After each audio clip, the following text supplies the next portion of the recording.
Hey guys what's up, I am Utkarsh and welcome to our channel Xcoders. तो आज हमारी JS Pro series की 4th video होने वाली है और आज हम अपनी वीडियो में ऑपरेटर्स के बारे में जानेंगे और देखेंगे ऑपरेटर्स कितने तरीके के होते हैं और साथ के साथ हम लोग इनको इम्प्लीमेंट करते हुए चलेंगे।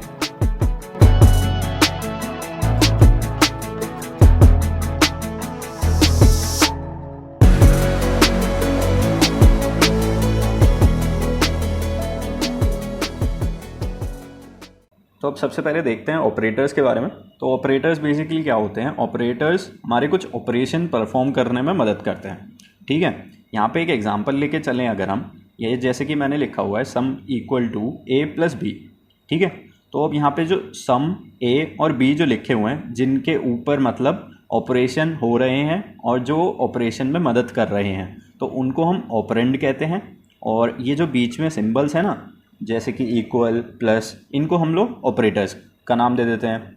अब इस पूरे कंप्लीट ऑपरेंड प्लस ऑपरेटर्स के कॉम्बिनेशन को हम क्या कहते हैं? हम इसको एक कंप्लीट एक्सप्रेशन का नाम दे देते हैं। ठीक है, तो ये तो काफ़ी सिंपल था। अब हम देखते हैं ऑपरेटर्स कितने तरीके के होते हैं। अब सबसे पहले आता है हमारा एरिथमेटिक ऑपरेटर्स। ठीक है, एरिथमेटिक ऑपरेटर्स एक बारी में देख के ही समझ गए होंगे सब लोग कि ये तो नॉर्मल मैथ्स वाले होते हैं ऑपरेटर्स। ठीक है, तो ये काफ़ी सिंपल होने वाला है, काफ़ी जल्दी देखेंगे हम इन्हें कि ये क्या क्या ऑपरेटर्स होते हैं। और दूसरे होते हैं हमारे असाइनमेंट ऑपरेटर्स। असाइनमेंट ऑपरेटर्स कुछ वैल्यू जैसे कि असाइन करने में मदद करते हैं। ठीक है, तो आज का लेक्चर काफ़ी आसान होने वाला है। और इसके अलावा हमारे पास थर्ड और फोर्थ हमारे जो होते हैं वो होते हैं कंडीशनल और लॉजिकल ऑपरेटर्स। इसको हम नेक्स्ट वीडियो में देखेंगे ताकि हमारी वीडियो ज़्यादा लंबी ना हो जाए। तो चलते हैं अपने VS कोड पर। सबसे पहले देखते हैं अरिथमेटिक ऑपरेटर्स के बारे में। तो अब यहाँ पे एग्जांपल लेके चलते हैं। अब मैं एक वेरिएबल बना लेता हूँ a नाम का, मैं इसको 10 वैल्यू देता हूँ और दूसरा वेरिएबल बनाता हूँ मैं यहाँ पे 20 का। अब मैं क्या करूँगा, यहाँ पे डॉक्यूमेंट डॉट राइट करेंगे। यहाँ पे डॉक्यूमेंट डॉट राइट हम देख ही चुके थे, डॉक्यूमेंट में प्रिंट करने के लिए मदद करता है। और यहाँ पे हम लोग क्या करेंगे, यहाँ पे हम a प्लस बी करेंगे। ठीक है, नॉर्मल सम कर देंगे यहाँ पर। तो अब चेक करते हैं इसकी वैल्यू क्या आती है। मेरा लाइव सर्वर ओपन है, तो यहाँ पे अगर देखें हम तो यहाँ पे वैल्यू आ जाती है 30 हमारी। ठीक है, काफ़ी सिंपल था, ये तो हम नॉर्मल मैथ्स में देखते ही हैं। अब इसको जल्दी से कॉपी करते हैं और बाकी भी अपने जितने भी ऑपरेटर्स थे उन पे एक बार नज़र मारते हैं। तो यहाँ पे जैसे मैंने प्लस किया था वैसे ही अब मैं माइनस करूँगा। यहाँ पे मैं मल्टीप्लाई कर देता हूँ। सिमिलरली यहाँ पे डिवाइड भी कर देते हैं। तो अब सेव करते हैं और आंसर देखते हैं अपने क्या क्या आते हैं हमारे। तो अब यहाँ पे तो एक साथ एक ही लाइन में आ रहा है, तो इसको क्या करते हैं, इसको ब्रेक कर देते हैं। अब जैसे कि हमने देखा होगा, मतलब सबको पता होगा यार, कि लाइन ब्रेक करने के लिए HTML में बेसिक टैग होता है एक, जो होता है वो होता है BR टैग। तो अगर उसको हमें जावास्क्रिप्ट में यूज़ करना हो तो कैसे करते हैं, उसमें नॉर्मल हम डबल कोट्स लगाएंगे और यहाँ पर BR टैग लगा देंगे हम। ठीक है, एक सेकेंड। और जैसे ही मैं इसको एंटर करूँगा और ये देखो एक आंसर मेरा आ गया दूसरी लाइन में। सिमिलरली हम इसको हर एक लाइन के नीचे लगा देते हैं। अब मैं सेव करूँगा तो मेरा आंसर यहाँ पे आ गया। अब सबसे पहला था हमारा एडिशन, तो a प्लस बी 10 प्लस 20 30 होता है। माइनस जब कर रहे हैं तो ऑब्वियसली नेगेटिव वैल्यू आएगी, तो यहाँ पे -10 आ गया। मल्टीप्लाई किया हमने और आखिरी में देखा हमने डिवाइड। अब जैसे कि अगर किसी ने कोई और लैंग्वेजेस पढ़ रखी हो, फॉर एग्जांपल C, तो अगर यहाँ पे हम सेम प्रोसीजर फॉलो करते 10 डिवाइडेड बाई 20 करते तो उसमें यहाँ पे आंसर 0 आता। ठीक है, बट जावास्क्रिप्ट क्या करता है, जावास्क्रिप्ट हमें एकदम एक्यूरेट वैल्यू देता है, तभी ये 0.5 यहाँ पर आया हमारे रिजल्ट के। अब चलते हैं आगे, थोड़ा से और देखते हैं। अब हमने यहाँ पे देखा था कि यहाँ पे हमारे पहले 4 तो हो गए हैं। ठीक है, अब यहाँ पर हमारे बचते हैं ये 4। सबसे पहले देखते हैं एक्सपोनेंशियल। ठीक है, एक्सपोनेंशियल क्या होता है? एक्सपोनेंशियल भी काफ़ी सिंपल है। अब मैं b की वैल्यू फॉर एग्जांपल यहाँ पे 20 की जगह 2 कर देता हूँ। ठीक है, अब मैं वापस करूँगा डॉक्यूमेंट डॉट राइट और अब मैं यहाँ पे करूँगा a डबल स्टार b। ठीक है, इसको एक्सपोनेंशियल कहते हैं। अब जैसे ही मैं इसको रन करूँगा तो मेरे ब्राउज़र पे आ रहा है 100। इसका मतलब क्या हुआ? इसका मतलब ये हुआ, ये एक्सपोनेंशियल जो होता है ये पावर कैलकुलेट करने में मदद करता है। तो ये क्या कर रहा है, ये मेरा करता है कि 10 इंटू 10। ठीक है, 10 की पावर बेसिकली 2, 10 की पावर 2। तो अब 10 की पावर 2 हमें पता ही है, 10 इंटू 10 क्या होता है 100, तभी ये हमें ये आंसर देता है। अब देखते हैं दूसरा ऑपरेटर हमारा, उसके बाद आता है हमारा मॉड्यूलस ऑपरेटर। ये क्या करता है, ये हमें रिमाइंडर प्रोवाइड करता है। रिमाइंडर कैसे प्रोवाइड करता है देखते हैं चलो। अब मैंने कहा यहाँ पे a मॉड्यूलो b, ठीक है। अब अगर यहाँ पे हम इसे बेसिकली डिवाइड करें आपस में तो क्या रिमाइंडर आना चाहिए, 0 आना चाहिए यार मेरे ख्याल से, क्योंकि ये तो कम्प्लीटली डिवाइड कर लेता है। चेक करें 0, सही है। अब मैं कहता हूँ यहाँ पे मैं 11 डाल देता हूँ, तो क्या आना चाहिए, यहाँ पे 1 आएगा ऑब्वियसली।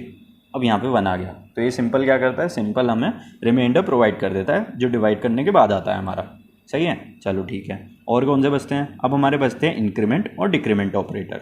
इन्हें भी देख लेते हैं एक एक करके। अब मैंने यहाँ पे वैल्यू दे रखी है a की 11, ठीक है। अब मैं क्या करूँगा, मैं यहाँ पे डॉक्यूमेंट डॉट राइट करूँगा वापस से। अब मैं इसको कहूँगा यहाँ पर प्लस प्लस a, ठीक है, ये इसका सिंबल होता है। तो अब मैंने जैसे ही ये प्लस प्लस a किया तो क्या आना चाहिए यहाँ पे, अब प्लस प्लस जो करता है वो एक वैल्यू को इंक्रीमेंट करता है, मतलब वो जितनी वैल्यू होती है उसमें +1 कर देता है, यहाँ पर +1 कर देता है। तो अगर +1 कर देगा तो वैल्यू क्या आ जाएगी, यहाँ पे 12 आ जाएगी, ठीक है।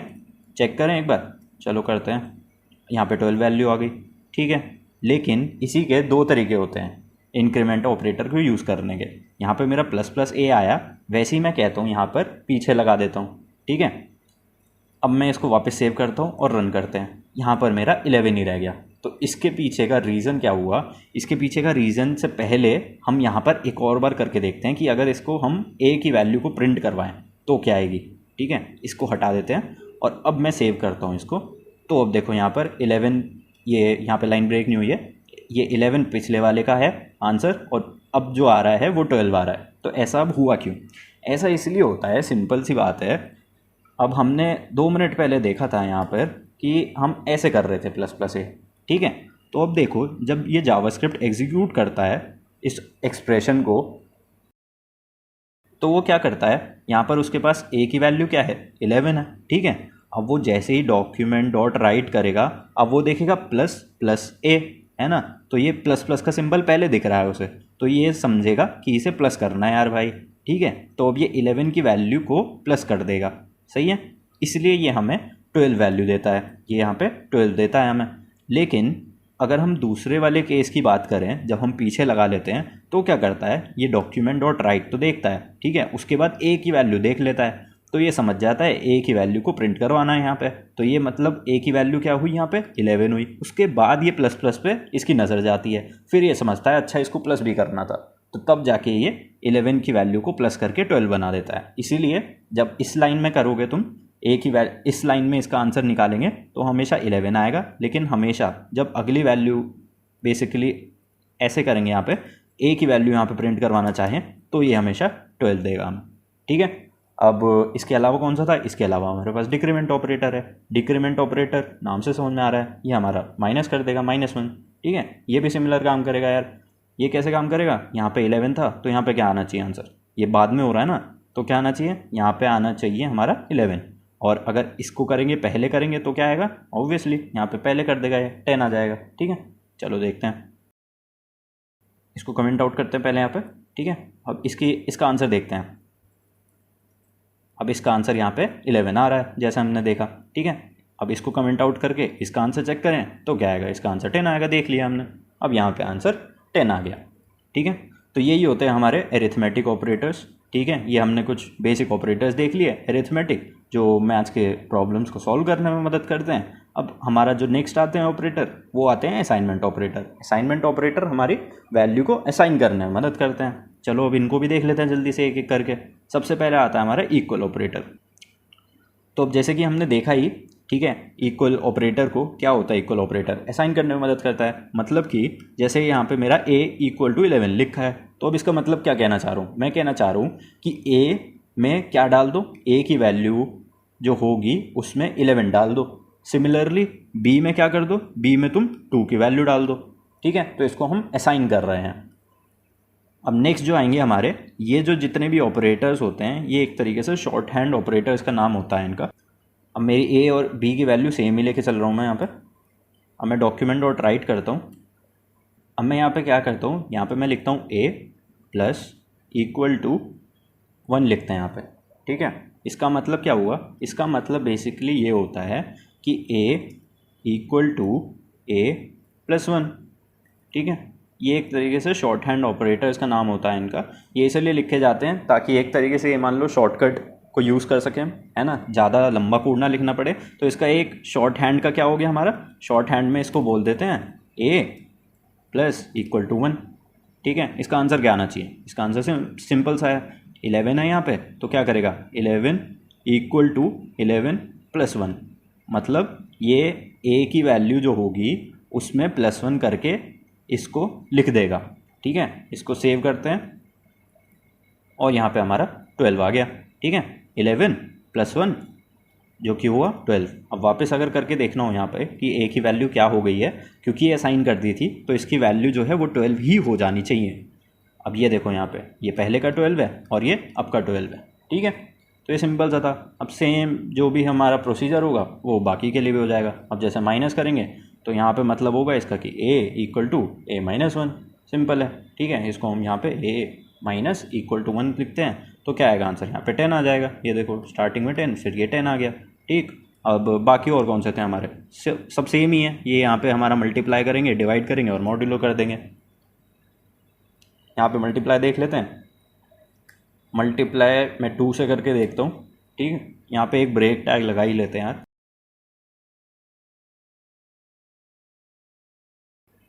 ठीक है। अब इसका आंसर क्या आएगा, इसका आंसर यहाँ पे अगर इसको हम 10 कर दें तो यहाँ पे आंसर क्या आएगा, यहाँ पे आ जाएगा हमारा 20, ठीक है। ये आ गया 20। अब सिमिलरली यहाँ पे मैं डिवाइड कर देता हूँ, इसको मैं 2 से करूँगा तो क्या आ जाएगा 5 आ जाएगा, सही है। अब सेम वही केस है जो तुम अगर इसको मॉड्यूलो भी लगा देते हो तो क्या आएगा, यहाँ पे 0 0 असाइन कर देगा, क्योंकि यार 10 को जब भी डिवाइड करोगे 2 से तब रिमाइंडर थोड़ी बचता है ना। तो सेम यही हो गया इसके साथ 0 0, ठीक है। तो यही थे हमारे आज के ऑपरेटर्स जो हमने देखे। आज हमने सिर्फ 2 ऑपरेटर्स देखे, अरिथमेटिक ऑपरेटर्स और असाइनमेंट ऑपरेटर्स। अब नेक्स्ट लेक्चर में सिमिलरली हम दूसरे 2 जो बचे हुए हैं ऑपरेटर्स उनके बारे में समझेंगे। एक है हमारा कंडीशनल और एक है हमारा लॉजिकल, ठीक है। तो आज का सेशन यही था बस। मिलते हैं अगली वीडियो में, तब तक के लिए bye bye and take care.